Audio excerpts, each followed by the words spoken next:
Welcome to the Six-Figure Author Experiment, where we help you break through your first or next $100,000 goal. Parental discretion is advised.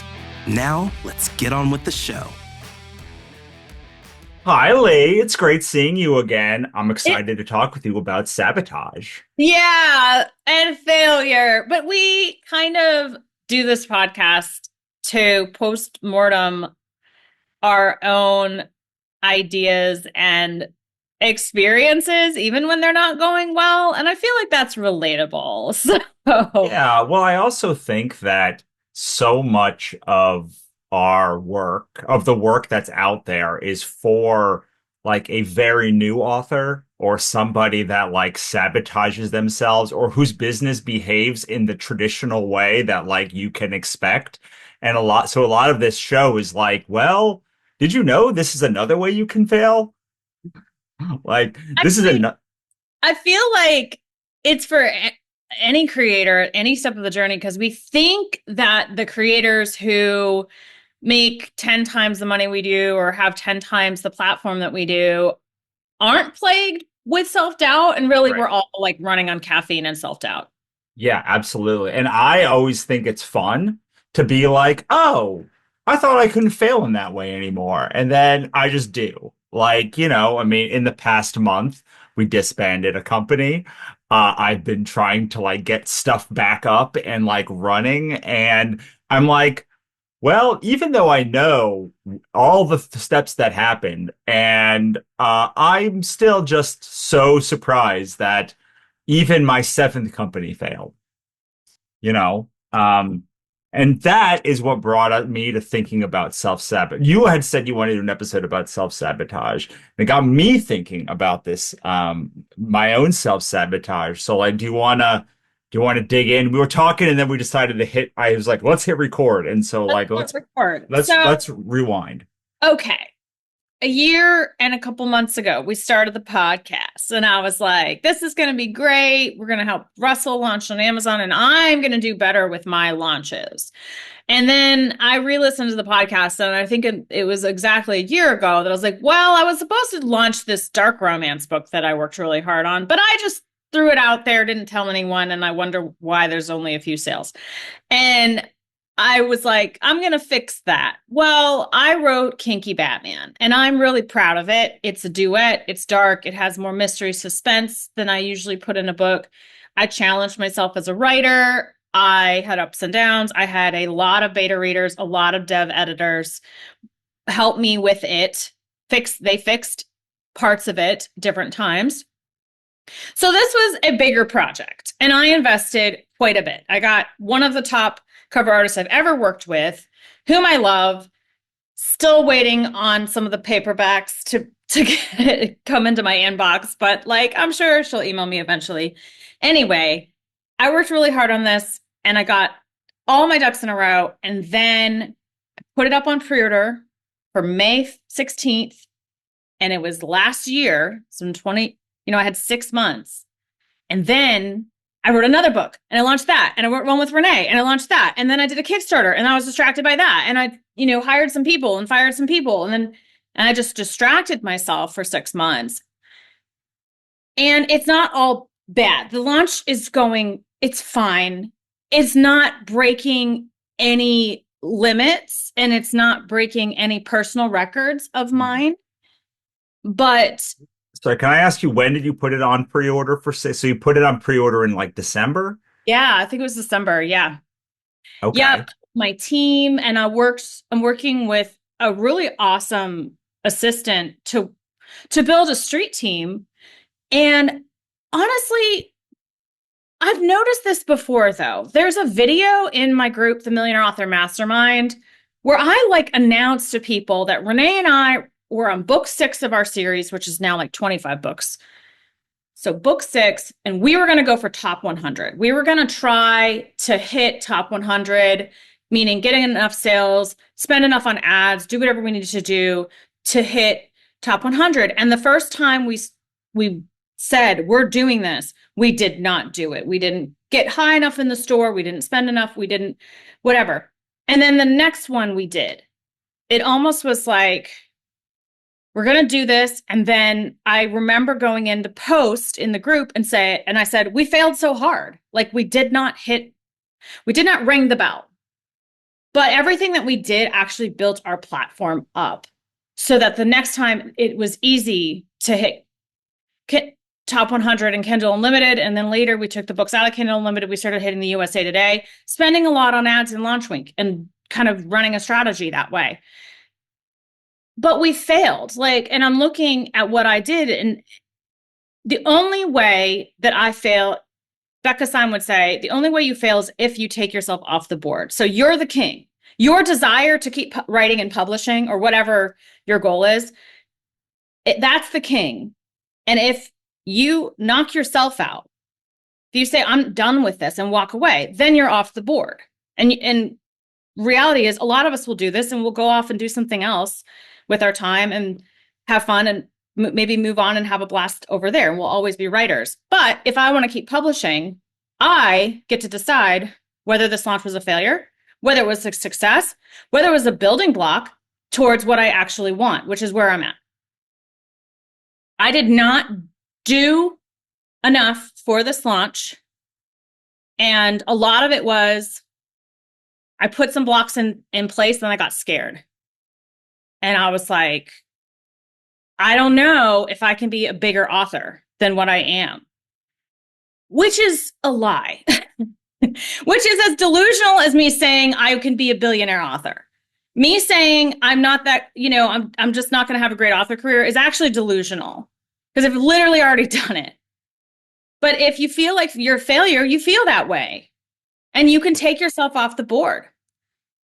Yeah, and I think that, specifically to go back to the self-sabotage piece, you were saying that, you were allowing yourself to get distracted by, all of these things. And it's definitely something that I have felt, especially recently. It's there are these things that I need to do. I'm designing a brand new program. I'm going to launch it after I get back from Europe. And, I am, very nervous about it because with Monica, I did very large launches and, we did a conference and all this stuff, but I have not done a program. And this is a very weird program that I'm putting together. It's I'm nervous that I won't hit anywhere near what I hit the last time that I did a big launch, and that I without that launch, I don't know where my money's going to come from in the second half of this year. I'm freaking out a lot about that. And instead of working on that thing or moving the pieces along of my current launch that is up right now, the capitalism book, I am allowing myself to be distracted by writing another chapter of this book that's already out, or doing one more workbook, or doing all of these things that that are helpful. There's not that they're not going to be helpful, but they don't move the needle for me much anymore. Having a 20 or a 24 chapter book is not the difference between that book selling 500,000 copies and 50 copies. Once the whole I think that we don't talk about productive sabotage, which is if I have this thing I'm scared of, which is this big launch or this thing that I don't know how to do, or I don't know if I can do it, or it's not going to hit where it might not do the thing that I want. So instead of looking at this thing, I'm going to look literally anywhere else. Can I do a coaching call? Can I be on a live? Can I do a Zoom? Can I write this article? Can I write this chapter? Whatever that thing is, those give people that are hyper productive, both of us, these dopamine hits, but Yeah. they mask the fact that a lot of times the real way to move your business forward is in becoming more comfortable with silence. Yeah. And just sitting with the discomfort of, I wanted this launch to go well, and I had this plan, and I did some of it. And so I'll give you specifics because that will help. So one of the things was hired Jessica, who is amazing, organized, awesome, to build a street team for me. And I realized that I'm saying yes, and I'm throwing money at this problem. I'm like, yeah, go, let's do it. And then what happens is I get a little wobbly on the other end where I'm like, oh, I'm not sure about this. I'm like, very sure when I signed the check. And then I'm like, ah. And I realized that when I started as an indie author in 2015, I signed with a publisher in that August 2015 and watched other authors with this publisher have street teams that imploded. There's a parasocial relationship. You're basically asking your fan, like a group of fans to come closer, or a group of readers. You're allowing them a little bit closer to you. And in some ways, I was okay with that. And I really loved building up my Facebook group. And I did love having an ARC team, but it was I'm going to send you an email and that's it for the ARCs. And it wasn't a newer team with influencers. Some authors even just call them content teams now. But I had this block against having a street team or a content team. And as I look around, there are authors at a higher level than me, and they give out 2,000 ARCs. I'm in the groups where they talk about this. They talk about finding influencers and allowing readers, to get closer to them and to share about their books and have just an extra layer of relationship, more so than, hey, my book's up. Hey, I'm going to send an email. Hey, I'm going to post a meme in a group. Like having real conversations. At the same time, I've been craving that. Like, I don't want to do signings anymore because I don't have a real conversation with people. I have like a 30-second meeting and then they move on. And I'm like, well, that wasn't real connection. Like, I do crave a community. And I'm very clear on the fact that I would I want more people to read my books. Like, the desire of my heart is for people to read more books, but I'm afraid of being more famous. I'm afraid of being at a level. I'm afraid of letting people in. And, I don't know, having to perform for them. I think I'm going to have to be a version of myself that's better. I can't just be myself. And I know I mentioned that a lot even on this podcast, like a hot mess. Yay. But, it's hard. Like, I've been an A student all my life, and I only want people to see that shiny part of me. And yeah, I think when I go to put myself out there on TikTok or even build the street team with Jessica, I get to a certain level and then I stop because I'm like, okay, I did it. I got enough exposure. I got 10 likes or something on a post, or 100, or I got a semi-viral video, and now I'm good. Like, I can see myself get to a level and then step away. And it's because of fear and not wanting to disappoint people, and also exhaustion. Like, I can't be a perfect version of myself. I can't even be a perfectly imperfect version of myself. Like, I'm so imperfect, yay. Like, even that's hard. So some of this is going back to when I obviously made a vow to myself in 2015, I'll never have a street team. So I had my hand up even as I was like, yeah, Jessica, let's work together. And I had to actually hash this out with her and be like, listen, I'm sorry you're getting mixed messages from me, and I know why. Because I want to hire you and I want to do this, and I have all this fear and doubt over here. So we actually decided to slow down. I was like, I'm going to do this, this, and this. I'm going to go on TikTok live. I've been able to make more connections with readers just by posting. And then I will invite them to the street team, and she manages the Discord channel. She's very organized. So I have a partner. I'm holding their hand. And I'm gonna move it forward and maybe just, I have 50 influencers now on the team. Maybe I'll get to 100 in 6 months. And it's like, okay, baby steps. That'll be enough.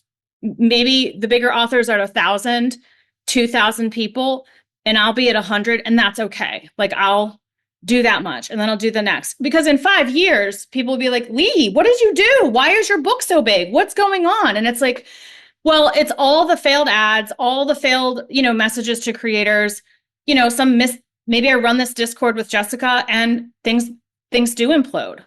Things blow up and I have to take a step back or I have to move it in a different direction. And it's scary, but I will survive. I think all this comes down to this fear of survival. And it's like, well, if I don't take myself off the board, I've survived. Yeah. Can I ask a couple follow-up questions? Yeah. Okay. So one, the other people, and I know like you like when you think of the teams that imploded, would you say that they were likely forced? Because this is a very big forest question. Like all of this stuff is like, this is the thing that forests deal with all the time. They see street teams implode and they see people implode because their communities don't work. But like usually those are desert or grass. Like they're not actually forest people. And so like that is not their special talent. I wouldn't know put those terms on it. And honestly, Russell, I have a very vague idea of who these people even were. But my guess is, knowing the publisher I came from, they were a very erotic publisher and they imploded and they were a mess, and noticing like how they ran their business and how messy they were. And then the other authors who were messy and honestly just needed to be like on medication and probably never talk to anybody. Like I'm not them. Like I'm just not. Right. And at any point, I'm able to set a boundary or make a decision. Maybe 2015 Lee wasn't though, because I even watched some of Renee in my classes from 2023 where it talked about it was a huge year of growth. I set major boundaries. I broke up with a co-writer. I told my husband I couldn't fund his business. And I told my mom, this was the hardest. I told my mom she could absolutely not use my office. And I felt like throwing up. Like, oh no. Oh. And it was so painful. And it got to the point where it was so painful that I had to tell these people no. And all the pain went away. And I didn't die. Right. So I will grow with this street team or content team or whatever we're going to call ourselves, the villains. And sure, if it implodes, I will find a way to survive, and I will, make sure Jessica isn't implicated in any of the emotional drama. And I don't think it will, though, Russell. I think it was just an old program I'm running. So what other old programs am I running? Where am I going? Right. Well, I can't be a big author. I'm not one of the cool kids. And it's like, that's from middle school, Lee. Right. And you don't have to be one of the cool kids, but you also could start to say you are one of the cool kids. Sure. And I'm thinking a lot about identity. So you can actually move yourself into a new identity, like take a step sideways and say, that's me. That's like me. And I've also noticed there's places where I go, well, that's not me. That's not like me. And I had to change those. So one of those was my hips were hurting and I wanted to just be able to write with my computer sitting in bed all the time. And that's why my hips hurt. So I lost muscle strength. I needed to work out. And I also needed to not write in bed, write in an ergonomic setting. I had to give up the identity of this chillpreneur with her computer in an awkward place on a beach. Like, I can work from anywhere, and be like, no, I take care of my body. That's me. Sure. That was an identity shift. And once again, and then I also made the identity shift of like, I don't work out. I'm not a gym person. I freaking lift weights now, guys. So obviously I am. And right. It might be a friend's gym with no mirrors, but it's still a gym. Like, I am a gym bunny, which is like a gym rat, but cute. Sure. And that's an identity shift. And you might go, well, that sounds ridiculous. But I promise you, if you're listening to this, there's an identity. Well, Russell, sorry to call you out, but sometimes you say, I do stuff. We both use the word weird a lot. We take a lot of pride in being weird. but we can make art that is also super popular, but still esoteric, or still, I think sometimes we're like, well, I'm smarter, so I'm going to make something that only a few people get. And we might need to give up our identity a little and be like, no, I can do a piece of that that's a bit more palatable to a broader range of people and inspires more people. And I'll still have some dark corners over there with some monster romance, some orc romance. But even orc romance is mainstream now, guys. So Right. not just embrace the weird, but stop using that as a way to talk down to ourselves. And I'm not saying you're doing that. I've noticed when I'm saying, well, my jokes are weird, I'm not affirming that I'm fucking funny. Right. That I make people laugh. Like, I just don't take that identity. But if I did, I would probably make people laugh more. My subconscious would be like, oh, you can be even more goofy. You can be more silly. You can talk about serious shit and then make people crack up listening on their headphones. If I could move into that identity and stop punching down on myself in those little ways, I'd be more myself. I would reach more people. I'd help more people. And I'd have a better time. I'd have a great time. Sure. It's So interesting because it seems like you are associating the word weird negatively. And I don't do that. So I say it, I use it proudly that I am weird and like that I am unique and that the stuff is there. So like it's interesting that like maybe it's not moving into a world where like maybe it's just like weird is good instead of weird is neutral or bad. I think so too, as someone who's like, I write smutty romance, like, and I'm very proud of it. But I also hear myself say it, and I know. I think that I'm being funny, but I think I'm also keeping myself small with that word. And Sure. I want to embrace the word, but also I want to think bigger. I want to allow myself to be bigger than my Yeah. concept of myself might be.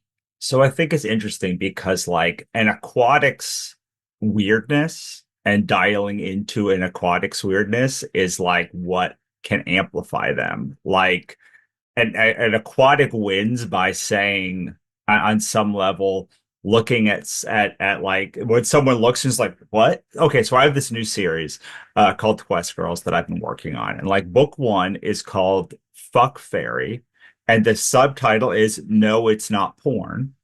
And the second book is called Go to Hell, and then the subtitle is You Heard Me. And then book three is God's Damned, and the subtitle is like 100% Those Bitches. And we just finished the fourth book, and it's called Cosmic Bastards. And it's like, really, these assholes again? And I'm like, it's like the kind of weird where you like cannot not look at it. And you're like, I don't even know what the fuck that is. Like, you have to look at the thing. And like, that is like what ends up happening for aquatics a lot is they like shave that part off and Mm. then like their books are unique in a way that like is not super marketable but not so unique that people have to look at the thing that they're making. So like I have this new program called Hapitalist. That's the name of the program. It's about finding the triangulation between happiness, money, and projects. It's like this. We have a thing called the happy. Anyway, all the people are unicorns that are going to be capitalists because, like, unicorn usually means like a business that makes $1 billion. But like, I consider unicorn someone who is uniquely making their own business and triangulating themselves. It's a whole so like the page is just like unicorn pictures, people dressed up as unicorns, all sorts of the it's like and so I'm like Monica wins as a grassland by keeping by like not offending anyone. But like really and many like I'm starting to see more and more that like an aquatic wins by like being so weird that Mhm. like people can't deny them. And if they can't make it so undeniable that like then they need to either like 10x their uniqueness or like move more towards the center, and I am just too old to move towards the center anymore. So like I'm trying this other thing, and I'm hoping that now that we have like 50,000 people on my author stack mailing list, that like enough people are like, well, that is so weird that like I have to figure out how to do it. It's also why aquatics have so many super fans comparatively to their overall audience size than any other, because it's like, well, you literally can't get this anywhere else. Like, sure, it's like Portal Fantasy, but like it's also like 50 other things that just like is put together in this way that no one else does. So it is harder to find somebody, but those people will then pay more and like stay more and are more likely to stay forever. Not necessarily because an aquatic is like so much more brilliant than other people. It's just like there's literally no other choice. Whereas opposed to like a desert where there's nothing but choice. And like that is very helpful when there's not a lot of those things, or when people are like searching for whale readers, but it's less helpful as a market matures. Does that make sense? Yeah. And I'm thinking as a forest, like lean into the community. I'm actually probably uniquely positioned to run the container that's a Millionaire Author Mastermind, because I genuinely want to connect with other authors. Like, when we don't do this podcast, I miss it. And I'm like, I just want to talk with Russell. I just want to talk about everything. And I also want to do stuff so I have something to talk about. So I'm trying to do that too. But yeah, in the millionaires, like I generally want to connect with authors. On the fiction side, I genuinely want to connect with readers, and I love, the newsletter. People want to be in the newsletter, people want to be in my Facebook group, and then even more making a container and a space for people who want to move even closer, who want to chat, right now it's very simple. I'm like, hey, I'll send you guys a bunch of paperbacks and you do the giveaways. Sure. And that way you get paperbacks in-house, like you get one signed by me, and then you get 3 other copies that you can use to grow your own channel. That makes me so happy. But I'm also doing some marketing. I'm doing some relationship building. I am forming a connection with the readers who do like my books. And we'll play with it. We'll keep playing with it. But I do strongly feel like in 5 years and 10 years, this is what is going to allow me to get another layer of buzz, another layer of marketing that I was missing. Sure. And I can throw ads at the problem. I can write more books in the series because I love that. But getting closer to the readership is something I haven't been willing to do. And it's because I've been afraid. So facing the fear, and if it all blows up in my face, try something else. Like it really isn't going to take me out. So yeah, I don't know much about grasslands or tundras, but it's interesting that we all are served by doing what we actually just want to do. Yeah. So Which what's will benefit us. well, so people get forests wrong all the time, and partially because we got it wrong for so long. But like the thing that it's really interesting to hear all of you say these things, because like the secret to forest growth is really ambassador marketing.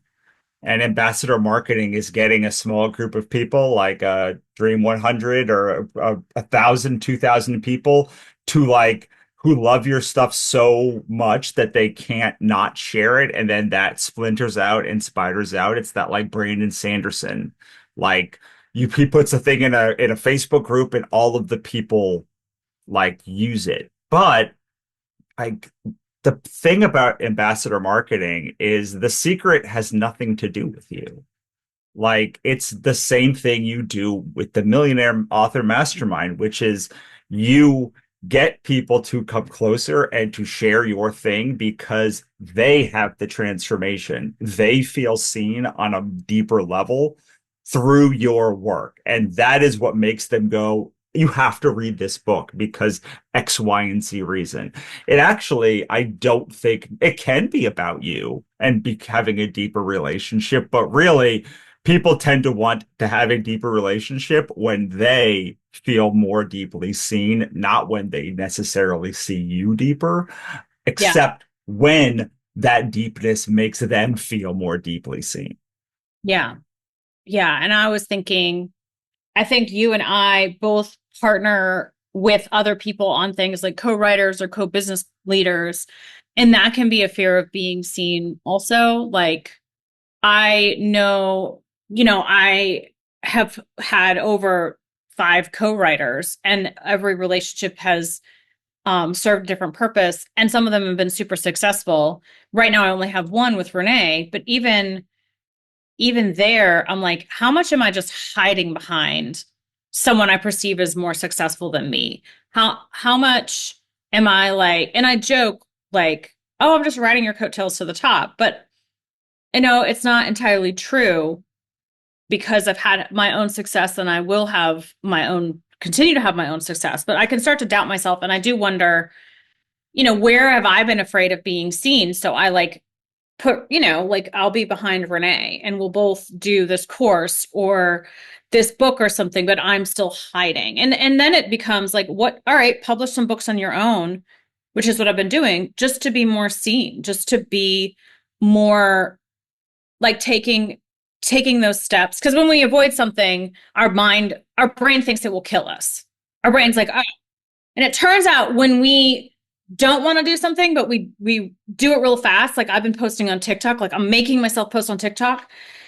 Our mind thinks, oh, that's like going down to the watering hole to get water where there might be a tiger waiting. We'll give you a burst of energy, which I'm reading as anxiety. So I have this burst of energy to run down to the stream and get away from the lion. So it's not becoming normalized in my system to post on TikTok and go viral. It's something that I'm still like holding at arm's length. So my mind still thinks it will kill me. And it's giving me free energy, but I read that as anxiety and pain in my wrists because I don't need a bunch of energy to type, guys. Like I have to go do a really hard workout to actually exercise this out of my body. Otherwise, I feel like the anxiety registers as pain in me. So now you guys know everything. At the same time, I am really proud of what I wrote. I'm really loving connecting with the people in this private Discord, the influencer team, the villainy. And, we live to write another day. Yeah. Well, I mean, I think like you sounds like you have a handle on this, but it's very easy to see that since I have done this in fiction and nonfiction now a lot, it's easy to see how this looks in nonfiction. Because like when you are in nonfiction, the people that are the most excited are the ones who were the most transformed. They are not the ones, though those are the ones who sit and listen to you ramble for like ever because they're like, if I glean 1 second of one thing from this, like it will be worth it for me. Like they grow attached because they are being transformed. Yeah. But with fiction, it's a lot harder to see that transition, but it's the same thing. It's like these people that are coming closer to you. You don't necessarily have to give more of yourself. What you need to do is set the vulnerability level of the entire group because like that is your job as the face of this group to say, I think you're the one who taught me this, but you are, oh no, it was Sarah Cannon, but you set no, but if you have a group or a series or whatever, if you're leading a group, nobody will go deeper than you. People probably won't even go half as deep as you. But so like if you want people to go deep and feel seen and be transformed, like the thing you can do with these smaller circles is set the vulnerability level considerably deeper so that people will come deeper with you. They're never going to approach your level of deepness, but like they will, if your normal level for the most people is like a 2 and you set the vulnerability level at a 7, at like your inner circle group, then people will stop being a one and they might go to a three and they'll be like, oh, I feel this is so powerful for me. I feel so deeply seen because there's a safety in being vulnerable in this other space. And that allows them to have a deeper connection with your material. And then you can ask things like, what character speaks the most to you? Like, where did you feel seen? And instead of saying, like, what stuck out to you, you can be like, where did you feel seen in this book? Like, who, what is a thing that who did you, like, at what point did you say, oh my God, I have to share this with X person? Like, what was the line that you have to share? Like, pull all of that stuff out because that is then going to let them go back to their audiences and be like, I have to share this book. But if you're not having the depth you need, it's not necessarily about, I mean, on some level, it is about giving more of yourself because being more vulnerable, you have to give more of yourself. You have to like be more exposed.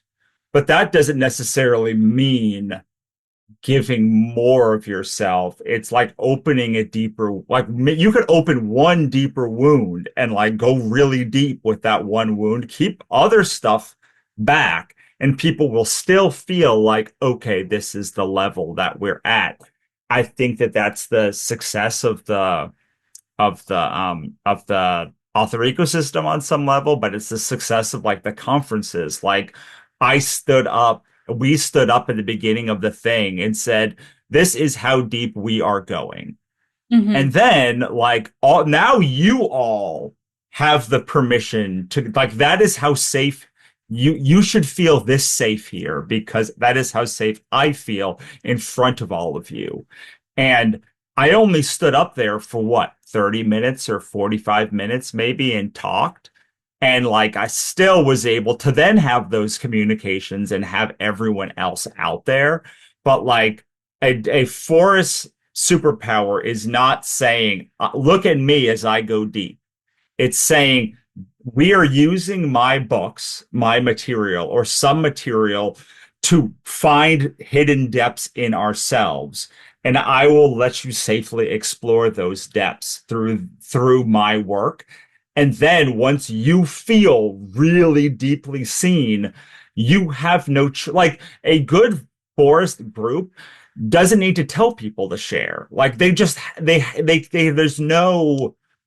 there's no other choice. Like that nervous energy you're talking about, like they're being built up and they're like, oh my God, I was just having a conversation with my friend about this thing. And like, this is totally her. I have like it as you're thinking about a series.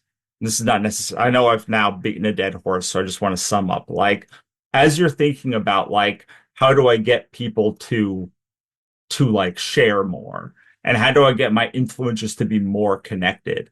It's like, how do I build up the nervous energy or how do I build up the energy inside of them where they feel so connected to this work, they have to share it with somebody. It is the difference between the author ecosystem and everything else that we do because like suddenly I'm making you feel seen, giving you the connection, and then you have to say, I found this great thing. It's this. Go and look at it. I think this is really good. And I actually was applying it to fiction in my mind because it took me 2 months to finish Kinky Batman book 2, the second part of the duet. And it was all these emotional scenes. It was all this emotion. And I cried through writing the last 6 of them. And that was difficult for me because again, there's ways that I like to hide or hold back. And I noticed in my fiction that if I keep up that wall, um, you know, the book's not going to land the same way. But if I allow myself to be really vulnerable and like really go all out, and I have done it before, like there are books like Soul to the Berserkers. I wrote a book, a story of my heart, and you just said, let's explore our depths safely. Well, I'm a high priestess of smut over here. I'm allowing people to explore their deepest, darkest fantasies in a lot of ways in a very safe place from the safety of their own home on their couch with hot chocolate in a mug beside them. And they're able to go, oh, I'm not the only one who has, likes this sort of dark romance, who likes this flavor. And I think that that's why dark romance is huge on Book Talk, because people are finding their tribe going, oh, I'm not alone with kind of imagining this twisted, awful stuff and flipping it around so it's actually just a fantasy and it's harmless. And so, yeah, helping people explore their depths. I think that that's what Colleen Hoover did. Yeah. And she also allowed, with the cohorts, she allowed readers to get closer to her. But she did this starting 10 years ago. Right.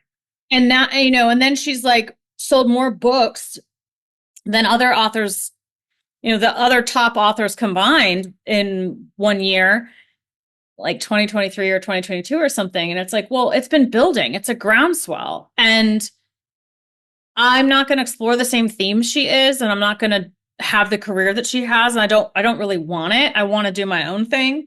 But I think that the more I explore my own depths, even in the construct of Dubcon werewolf fantasy, like that is me putting myself out there deeper, and it connects with others more deeply. And yeah, I think in book 2 and even in Kinky Batman, like I was approaching, the character, my heroines typically run away from relationships and their problems, run away. And that's why the guys are always, the heroes are always chasing them down and abducting them and tying them up. It really is just therapy. Like, he cares enough to make you stop running. It's some sort of thing I'm working through my psyche with story.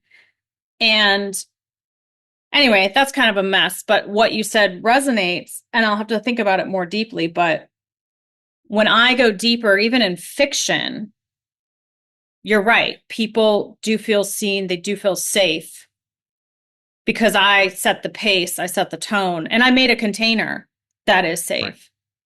And I'm going to do that in fiction, on the fiction side and the nonfiction side. I hope this podcast is a container where people can go, oh my God, okay.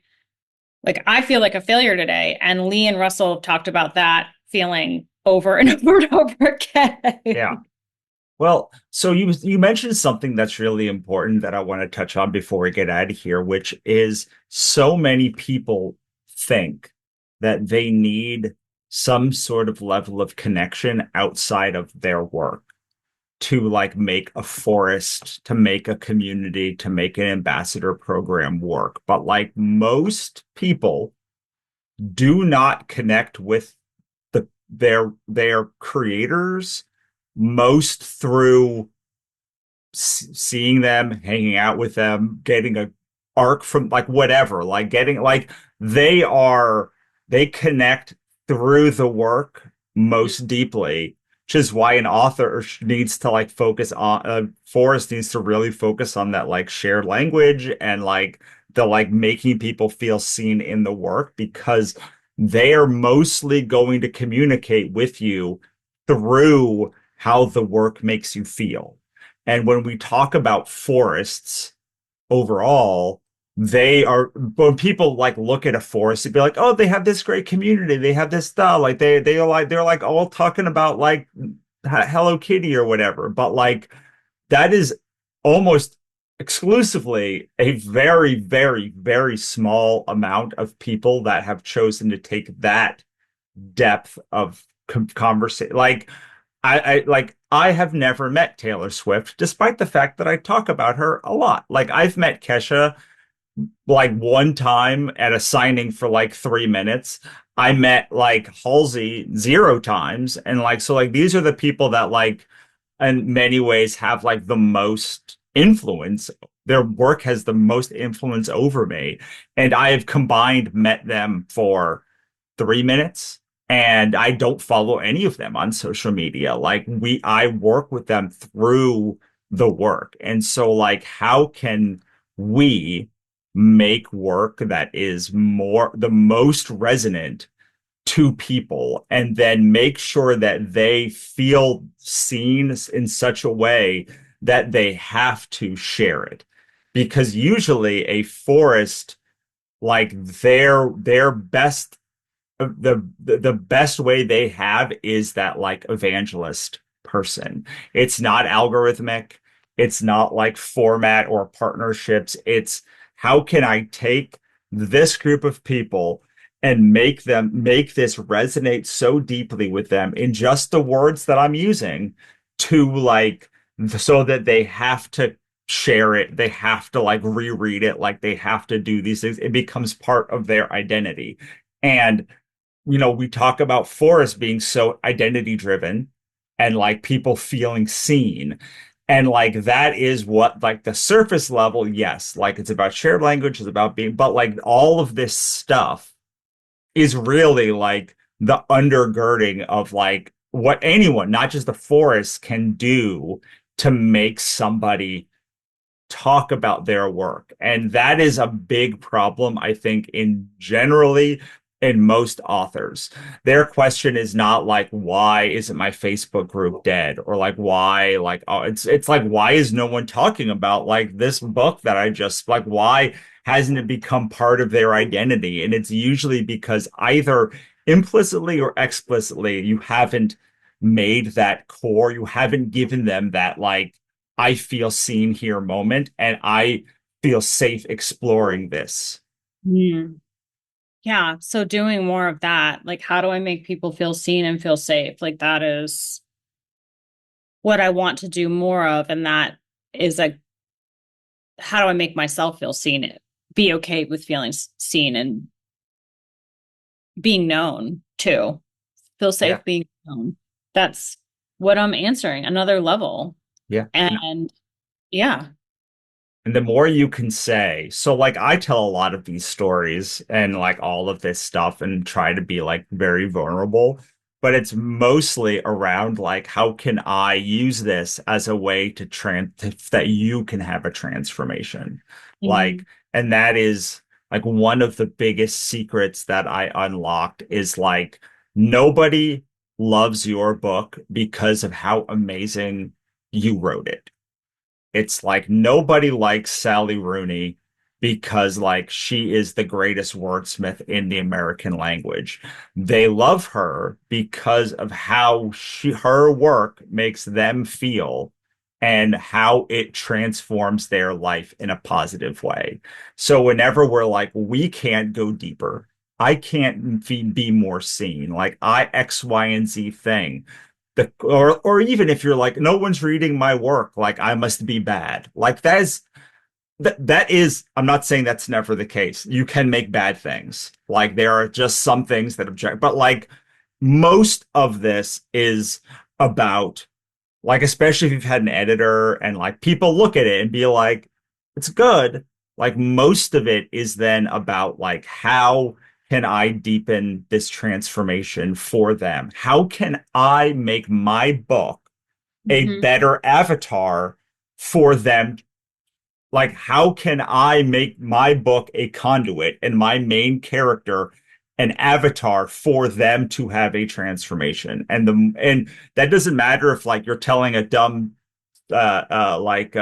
silly sci-fi like Hitchhiker's Guide type thing, or you're telling a dark romance, like every single person who says yes to you, what they are saying is, this is the transformation I want to have. It could just be like, I want to have a silly, fun time, or I want to get my rocks off, whatever it is. But like, how can I this is the transformation I want, and this is the piece of media. This is the medium that I choose to have this transformation. And when you fail at that book, usually it's because they said, that's not the transformation you promised me. I thought I was going to get this transformation, and you failed me by giving a different transformation. And that is a packaging issue, or it's not an issue at all. People just like pick up a book and they're like, oh, I thought there was going to be more sex or less violence or like no cursing. And like and it turned into a different thing, but like none of it is about you. It's all about their transformation, and that includes your strength. Yeah. Amazing. I'm going to keep thinking about it. I'm running a book marketing boot camp in June and July, and I'm really excited because I ran it back in August, and everyone in the August boot camp is invited, and everyone in my 7-figure author course is invited. And then I'll get some new people who just sign up for only the boot camp. And I know that it helps people get their marketing done. I know that people really look forward to actually showing up, doing the work sprints, getting some of the foundational pieces of their marketing done. And I know it because I need it. Like I'm running it because I need a book marketing boot camp in June and July. And then I think I'll be good for 6 months and I can run it again in January. Sure. And honestly, I'm excited to just show up, even if it's 1 or 2 people on the call. And some days there might only be that many. But I know that if I did it for 10 years in a row, just for my showing up because I want to get my own marketing done, but I also am good at getting people to rally and like, let's all do it together. And I can see it growing. And then at some point, someone looks over and is like, wow, you run this course and it's so big. And it's like, yeah, but I started with one person. It was me. And then it was my friend Shayla and Renee. And then Tara, my other friend, was like, I need to be doing this more regularly. And then suddenly it was 50 of us. And then they got so much out of it that, like you said, they talked about it. And I'm going to be focusing on my own transformation. And I am running it again because I realized I had a really great writing streak. September, October, November, there was an election. It got a little sideways. But then December, and then I was like, oh my gosh, I've written these books and I'm going to launch them. Did the launching go great? No, but that's why I'm doing the boot camp. So I can set up some evergreen marketing for all those things. And it's like, oh my God, I have something that worked transformationally for me. So I can tell that story. And then maybe some of my friends will pitch in with stories, but maybe never, but maybe in 10 years, some people will be like, actually, that really helped. And well, so this is, I would push on this a little bit to just say the marketing's not the transformation. That is the conduit. That is the thing that they get. But like, that is like, if you want to have 1,000 people, like if you want to have, I think Sarah's had 5,000 people go through her program, something like that. And like, but like the prioritization, like the doing the journaling is the conduit for them to have a different transformation, to become the kind of human who does X, to become.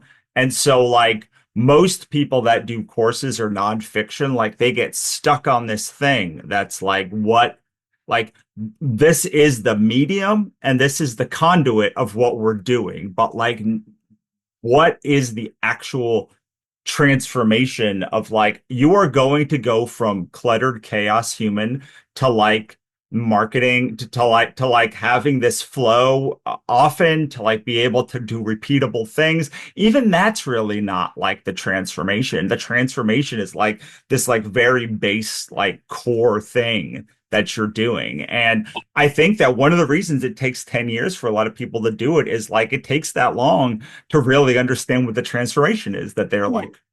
I think I can get clear on the transformation. You're right. The transformation is in August, I will be a happy little writer with a wonderful, clear runway to do whatever the F I want, which tends to go very well for me creatively. When I feel like, oh, all the to-do list is done. All I got to do is lie around and read. Oh my gosh, I just read another Batman book and Joker book, and now I want to write Kinky Joker. Like that's what I'm excited for in the fall, is to be a happy writer who feels like the marketing to-do list is checked off and I don't have to think about it until January. So yeah, I love it. Awesome. All right. Well, we've been doing this about an hour, so we should probably like wrap up. But like, where can we get to your boot camp? How do we find it? There's going to be a link in the show notes, and I'm running it in June 2025 and July 2025. And then thinking like every 6 months, I'm running it those weeks because my kids are in summer camp. Sure. Like, well, I'm going to get some stuff done then, Right. and other than that, it's just bopping around, going to ride roller coasters with them, jump on the trampoline and do some writing. So Sure. So what week does it start? June 23rd, Cool. Awesome. 2020. And then if you join, you're legacied in for every other boot camp. If people joined the boot camp I ran in August, which was only for dark romance authors, whereas this one's for any author, everybody from August is already in, and everyone in my 7-figure author course is invited in. This will be part of the 7-figure author course too. So Amazing. I love it. And if you want to, I'm not officially launching Capitalist until July, but if you're interested in an early preview and then to tell me what even you think, you can go to theauthorstack.com/capitalist. You'll see there's like, you'd also get in the top menu bar, there's like a thing that says Capitalist with 2 unicorns, one on either side, and like it's right there. I'm pretty confident with all of the methodology of like what I'm doing, which is like quarterly workbooks and like prioritization. Have this happy compass that's like heart, which is the projects, audience, which is the audience, prioritization, which gets you in the right sequencing order, and then income to make the income that you want. And like I think I have most of it all set, but I'm going to Europe on the 15th.